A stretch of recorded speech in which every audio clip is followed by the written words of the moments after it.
e a verdade precisa ser espalhada. Mas tem mais, porque a pressão não veio só do embaixador. Ao mesmo tempo que a reunião acontecia no STF, o consulado americano em São Paulo emitiu um comunicado oficial dirigido diretamente ao governo brasileiro. E esse comunicado é devastador.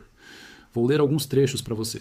O consulado dos Estados Unidos expressa profunda preocupação com a deterioração do Estado de Direito no Brasil.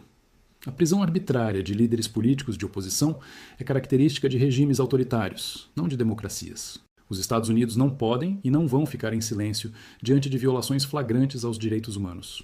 E continua. Recomendamos que cidadãos americanos que estejam no Brasil considerem a possibilidade de deixar o país, dado o clima de instabilidade institucional e imprevisibilidade jurídica. Você entendeu o que isso significa? Os Estados Unidos estão dizendo para seus cidadãos saírem do Brasil. Estão tratando o Brasil como se fosse uma zona de risco, como se fosse Afeganistão, como se fosse Iraque. Isso é humilhante, isso é devastador para a imagem do país. Isso é um tapa na cara do governo brasileiro. E a reação do mercado foi imediata.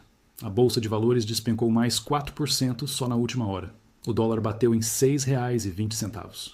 Empresas estão suspendendo investimentos. Bancos estão cortando linhas de crédito. O Brasil está entrando em colapso econômico, em tempo real, por causa da teimosia de Alexandre de Moraes. Mas tem outro elemento nessa história que é absolutamente crucial: a reação das Forças Armadas brasileiras. Segundo informações que chegaram ao Crônicas do Brasil de fontes militares de altíssima patente, o alto comando das Forças Armadas foi convocado para uma reunião de emergência no Ministério da Defesa, logo após o encontro do embaixador americano com o STF. E nessa reunião, generais deixaram claro que consideram a situação insustentável, que a pressão americana não pode ser ignorada, que o Brasil não pode se transformar em pária internacional por causa de uma perseguição política. E mais, militares começaram a questionar abertamente se não seria o caso de intervir institucionalmente para restaurar a normalidade democrática. Essas foram as palavras usadas: intervir institucionalmente. Restaurar normalidade democrática. Traduzindo, os militares estão considerando agir. Estão considerando usar sua autoridade constitucional para corrigir o que consideram um desvio autoritário do judiciário. E a pressão americana está dando aos militares a cobertura que eles precisavam, porque agora não é só a oposição brasileira que está denunciando a ditadura judicial. É a maior potência do mundo.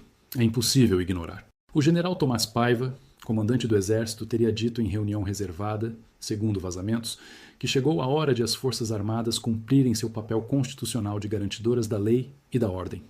E quando um comandante do Exército fala em papel constitucional, em garantidoras da lei e da ordem, todo mundo sabe o que isso significa.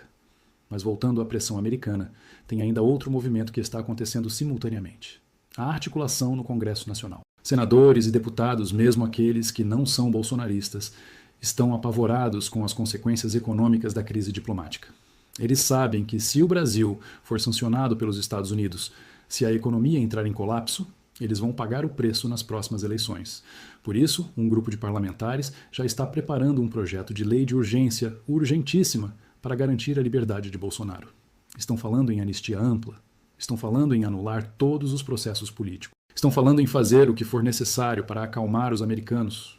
E o mais interessante, Lula está em silêncio, absolutamente em silêncio. Não se pronunciou sobre a prisão, não defendeu Moraes, não atacou Trump, simplesmente sumiu, porque Lula sabe que meteu os pés pelas mãos, sabe que deixou Moraes ir longe demais, sabe que agora o Brasil está pagando um preço que ele não consegue mais controlar.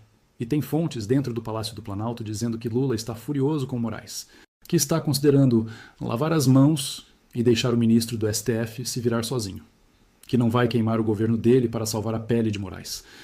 Se isso for verdade, se Lula realmente abandonar Moraes, aí sim o ministro está acabado. Porque sem apoio político, sem apoio popular, com pressão americana, com militares questionando, ele não tem como se sustentar.